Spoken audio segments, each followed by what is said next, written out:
जब गिनती ही गलत होगी तो आरक्षण कैसे सही होगा। ये संशोधन के नाम पर जो जल्दीबाजी दिखा रहे थे, दरअसल उसके पीछे भाजपाइयों की मंशा ये थी कि जनगणना न करनी पड़े। जब गिनती ही गलत होगी तो आरक्षण कैसे सही होगा। ये संशोधन के नाम पर जो जल्दीबाजी दिखा रहे थे, दरअसल उसके पीछे भाजपाइयों की मंशा ये थी कि जनगणना न करनी पड़े, क्योंकि जनगणना हुई तो जातिवार आंकड़े भी देने पड़ेंगे और जातिवार आंकड़े भी देने पड़ेंगे और जातिवार आरक्षण भी देना पड़ेगा। ये भाजपा का एक बहुत बड़ा षड्यंत्र था, जिसमें जनगणना आधारित प्रसीमन को नकार कर पिछड़ी दलित, अल्पसंख्यक व आदिवासी महिलाओं का अधिकार लूटे जाने की गुप्त योजना थी। आज जब हर तरह से महिलाओं के शोषण की खबरें आ रही हैं, ऐसे में महिलाओं को तत्कालिक रक्षण और संरक्षण की आवश्यकता है। इस बड़ी मांग से ध्यान भटकाने के लिए और अपने को महिलाओं का हितैषी साबित करने के लिए भाजपा ये आधा अधूरा महिला आरक्षण बिल लाने का नाटक कर रही थी। इस महिला आरक्षण बिल के साथ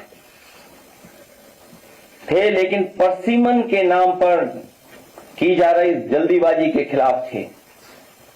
दरअसल ये भाजपा को सामने दिख रही अपनी जमानत जब्त हार की हड़बड़ी में उठाया गया कदम था। इसके पीछे कोई तैयारी नहीं थी।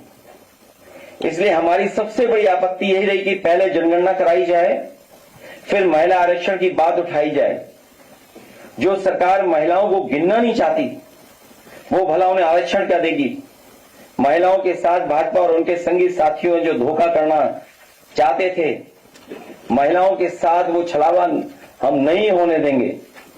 ये महिला सशक्तिकरण की बजाय तुष्टीकरण का कोशिश है। सबसे पहली बात तो महिला के अधिकार की होनी चाहिए और आरक्षण को उसका जरिया मानना चाहिए। अगर जरिया ही गलत होगा तो परिणाम कैसे सही होगा।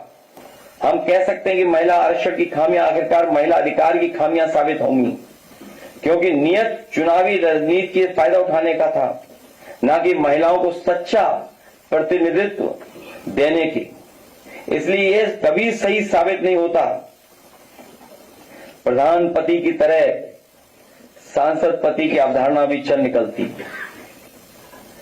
सच तो यह है कि आखिरकार महिला आरक्षण राजनीतिक दिखावा ही साबित होता, क्योंकि यह महिला सशक्तिकरण के मूल मुद्दों को संबोधित नहीं करता है। बुनियादी सवाल यह है कि जब नए निर्वाचित क्षेत्र ही नहीं बनेंगे तो महिलाएं किसका प्रतिनिधित्व करेंगी, और नए निर्वाचित क्षेत्र तब तक नहीं बनेंगे जब तक प्रसीमन न हो, जिसका आधार जनगणना होगी।